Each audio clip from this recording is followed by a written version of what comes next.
Tem crente que não recebe de Deus porque não pede. Mas o versículo seguinte, Tiago 4,3, diz: pedis e não recebeis. Mas peraí, um não recebe porque não pede, mas o outro pede e não recebe. Nesse segundo caso, Tiago diz: pedis e não recebeis porque pedis mal. A primeira coisa que eu quero destacar essa noite é que o coração com que ofertamos, contribuímos, doamos, presenteamos, né? O coração com que ofertamos faz toda a diferença. Você pode repetir isso? Diga: o coração com que ofertamos faz toda a diferença. Então, quando entendemos essa verdade, eu creio que esse é um ponto de partida. Aliás, na palavra que eu mencionei, que compartilhamos em dezembro do ano passado, está disponível no canal do YouTube da Pastor de São Paulo, uma questão de honra, nós falamos disso. Ontem, falando sobre as primícias, falamos disso, né? Porque é que Deus aceitou, né, ou se agradou de Abel e da sua oferta, mas não de Caim e da sua oferta. Tudo aponta na direção do coração. Aliás, quando eu falo aqui do coração, algo que eu quero destacar dentro do que estamos ensinando, é que nossa missão aqui esses dias é te ajudar a entender a importância de fazer a coisa certa, do jeito certo. Nossa intenção é promover um seminário desse, né? Eu digo nossa intenção porque eu venho não apenas como convidado, mas parceiro mesmo da igreja, é te ajudar a fazer a coisa certa do jeito certo. Não é a tentativa de melhorar a arrecadação, né? Aliás, Deus seja louvado, porque o testemunho que a gente tem é de fidelidade, de generosidade. Aliás, basta ver toda a estrutura que em tão pouco tempo a igreja já tem, e como diz meu pastor, isso é só o começo. A ideia é ajudar a promover o entendimento de que nós temos que fazer a coisa certa do jeito certo. Então deixa eu explicar um pouquinho isso, para você entender como é importante a questão do coração. Tiago 4,2 diz: nada tendes porque não pedis. Tem crente que não recebe de Deus porque não pede.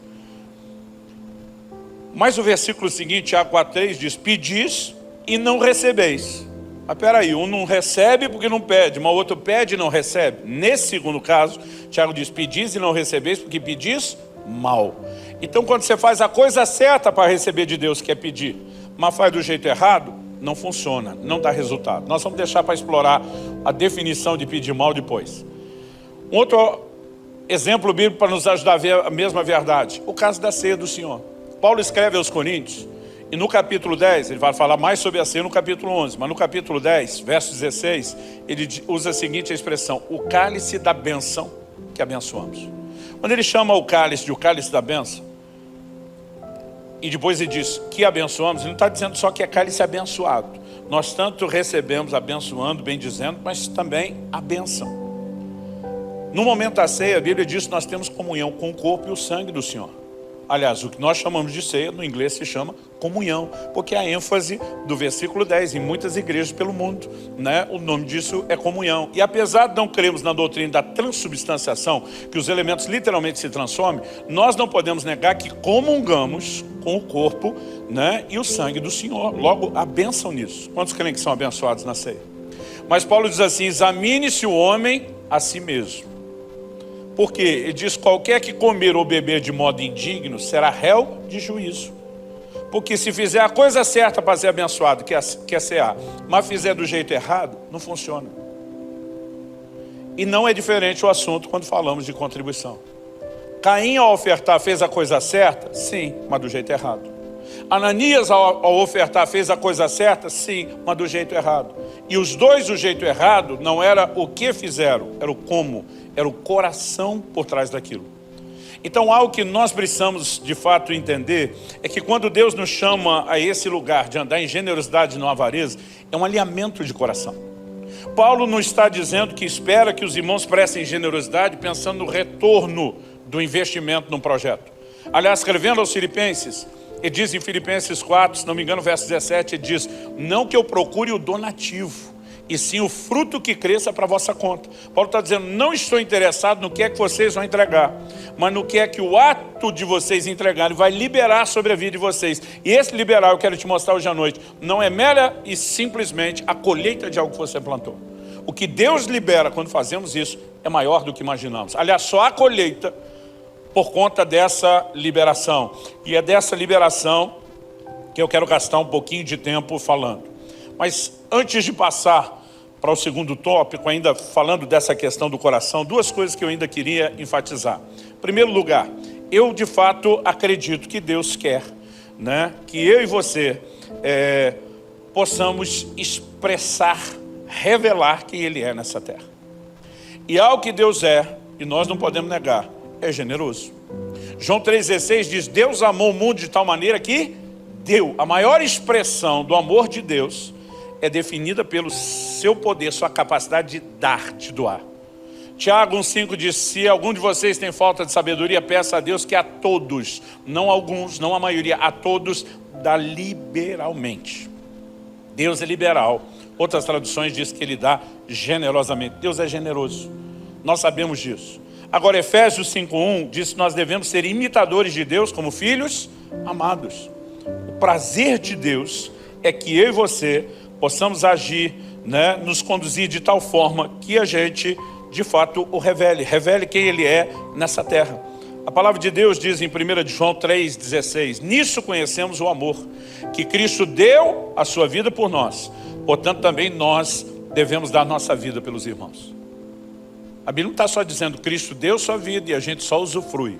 A Bíblia diz, e nós também temos que dar a nossa vida pelos nossos irmãos. Ele segue e diz, portanto, ele não está falando de necessariamente morrermos na cruz, mas ele diz no 17, ora, se alguém possui recursos desse mundo e vê seu irmão passar necessidade, mas fecha o coração para essa pessoa, que tudo começa no coração, como pode permanecer nele o amor de Deus? Filhinhos, não amemos de palavra, nem da boca para fora, mas de fato e de verdade.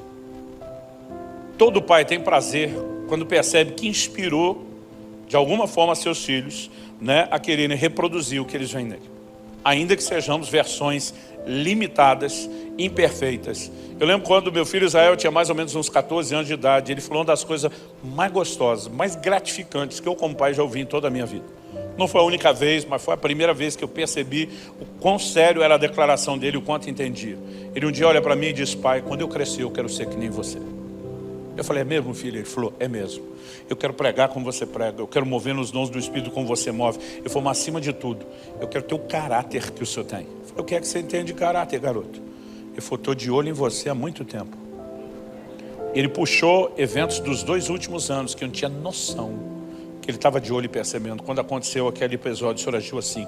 Quando aconteceu aquele outro, o senhor agiu assim. E ele conhece a versão sem cortes, dentro de casa, aquela que não tem encenação. E eu fiquei olhando aquilo, agradecendo a Deus. Senhor, pela sua bondade e misericórdia, mesmo sendo alguém perfeito, eu consegui inspirar esse menino a desejar alguma coisa.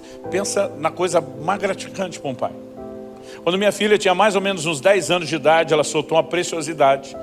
Na época eu até achei que foi um pouquinho de esperteza ao longo do tempo. Ela vem sustentando isso, né, já há mais ou menos aí uns 10 anos. Eu lembro que nós voltamos de um casamento e o assunto, a conversa no carro era casamento. Ela me fez uma pergunta, papai, por que que o pai entra com a noiva para entregá-la para o noivo? Eu falei, ó, filha, quem inventou isso não sei, mas vou dizer por que que a gente repete, sustenta o padrão. Comecei a apresentar princípios bíblicos. No meio dessa conversa do casamento, ela falou assim, já até sei o tipo de marido que eu quero. Pensa no pai ciumento, pelo menos na época. Aí acendeu aquele vulcão, né, para entrar em erupção. Na hora que ela falou, minha esposa, mulher de Deus, sábia. Primeiro ela já conhece o marido, sabia a reação que eu como pai teria. Mas ela já de olho na minha cara, quando ela viu o início da minha reação, ela rapidinho já me fez um sinal, tempo. Ela bateu e fez assim, ouça primeiro, fale depois. E eu antes de falar alguma coisa, minha vontade é dizer, o que você entende disso? Você tem 10 anos de idade, você não sabe o que é casamento, você não sabe o que é escolher alguém. Minha vontade era soltar já os cachorros, porque misturou o assunto do ciúme. Engoli aquilo, respirei e falei, e que tipo de marido seria esse? Ela só olhou para mim, sorriu e falou, alguém que me trate como você trata a mamãe. Eu pensei, ainda bem que eu não falei mal. Ainda bem que eu falei que ela não entende nada. Mas só para não perder, eu falei, difícil vai ser achar um desse, menino. Mas sabe, ver meus filhos de alguma forma olhando e dizendo, pai, conhecendo suas limitações, suas imperfeições, você me inspira. Para mim é uma das maiores gratificações que eu tenho como pai. Só não supera o que João chama a maior alegria de ver os filhos andando na verdade. Agora, eu e você precisamos entender que Deus como pai espera isso de nós. Que nós sejamos imitadores dele como filhos amados. E eu tenho dito para Deus há muito tempo, eu quero ser mais parecido com você, e Deus é generoso. Mas, além de entender que é um alinhamento de coração, que é algo que Deus quer ajustar aqui do lado de dentro, até o porquê, porque Ele quer se revelar, eu quero falar um pouquinho do que eu disse que falaria, que é quando Paulo diz, eu não procuro o donativo, e sim o fruto que cresça para a conta de vocês. O que é o fruto que cresce para a conta? Não é apenas porque quem planta colhe, como ele diz no versículo 6. Não é apenas porque existe bênção financeira, material, e não se limita a isso, obviamente, mas também não exclui essa área quando damos. A segunda coisa que eu quero construir com você, olhando as Escrituras, é que a nossa atitude, ela determina a revelação de Deus que nós temos. Você pode repetir isso comigo? Diga, minha atitude determina a revelação de Deus que eu tenho. O que eu quero dizer com isso? Nós precisamos compreender que muito daquilo que Deus vai mostrar para mim e para você a respeito de quem Ele é, está atrelado à atitude que nós temos diante dEle. Então deixa eu dar um exemplo. Eu gosto de dizer que quando criança, eu sou daquele time, daquele grupo de pessoas que teve um pai só. Ultimamente eu brinco, isso aqui está mudando, daqui a pouco vai virar testemunho, né? É coisa rara, mas tive um pai só. Mas esse um pai só, às vezes tinha um comportamento tão distinto. Não é que ele sofria de bipolaridade, nada disso. Mas às vezes chegava em casa e encontrava a versão sorridente, contente, feliz de papai. Às vezes chegava em casa e encontrava a versão austera, severa, brava, ou como a gente dizia no interior de São Paulo, onde me criei, braba, né? do papai. Eu, por exemplo, nunca apanhei por tirar nota boa na escola. Se chegasse com um boletim de boas notas, versão sorridente do papai. Mas quando algum vizinho fazia uso do disco e denúncia, para comunicar algum delito leve que eu ou meus irmãos, ou eu e meus irmãos havíamos praticado, aí a gente ia descobrir a versão brava do papai. Porque muitas vezes aquela mudança de comportamento era apenas provocado pelas nossas ações e atitudes. Um dia eu estou andando no corredor da igreja, vejo dois irmãos no que parece ser um embate teológico. Eu sempre confesso para todo mundo, eu gosto de colher as pérolas de sabedoria no meio do povo. Um parecia estar advogando a bondade de Deus, outro a severidade de Deus. Estou passando, já andando devagar, querendo pegar o máximo que eu posso daquela conversa. Um deles falou, pastor, já que o senhor está aqui por perto, não pode ajudar a gente? Eu falei, o que é? Ele falou, nós estamos numa discussão, ajuda a gente aqui. Deus é bom ou é severo? Aí eu falei, olha, eu tenho duas respostas para dar. Número 1, ele não é um ou outro, ele é os dois. Me olharam como assim? Falei, Romanos 11:22 fala da bondade de Deus e da severidade de Deus. Não existe um Deus que é só bondoso, não existe um Deus que é só severo. Ele é tanto um quanto o outro. Eles falam, mas se o senhor já respondeu que ele é os dois na primeira resposta, qual é a segunda que o senhor tem? Eu falei, a segunda é depende. Como assim depende? Eu falei, qual dos dois você vai descobrir que ele é? Depende de você. O mesmo texto, Romanos 11:22, diz, para com os que caíram, para com os que creram, manifestou bondade. Para com os que caíram, severidade. Então, dependendo da sua conduta, você vai ter a revelação de Deus, do mesmo jeito que eu, quando criança, tinha do meu pai em casa. E quando você olha ao longo das Escrituras, eu não quero me estender demais, não quero ser exaustivo, mas eu quero que você me acompanhe no Salmo 18, versos 25 e 26. E eu quero te mostrar mais uma declaração que nos mostra isso, de que a revelação de Deus está condicionada à nossa atitude. Verso 25 e 26 de Salmo 18 dizem, para com quem é fiel, fiel te mostras. A NVI traduziu esse texto, né? Te revelas fiel, porque se mostrar é se revelar. O texto continua e diz, com o íntegro, também íntegro.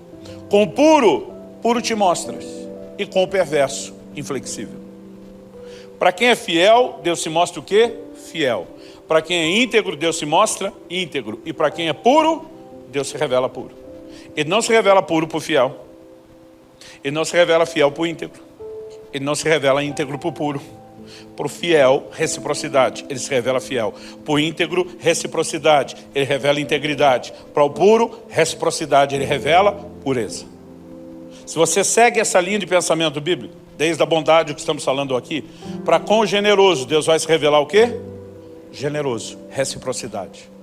Uma atitude de generosidade te leva a uma revelação da generosidade de Deus. Já vou dar mais base bíblica para isso. Mas O texto não diz que para com o perverso Deus se mostra perverso, porque não há perversidade em Deus. Então para o perverso Deus olha, Deus não fala desse jeito, só meu jeito de falar, e diz: para você é cabeção, não tenho nada para te mostrar.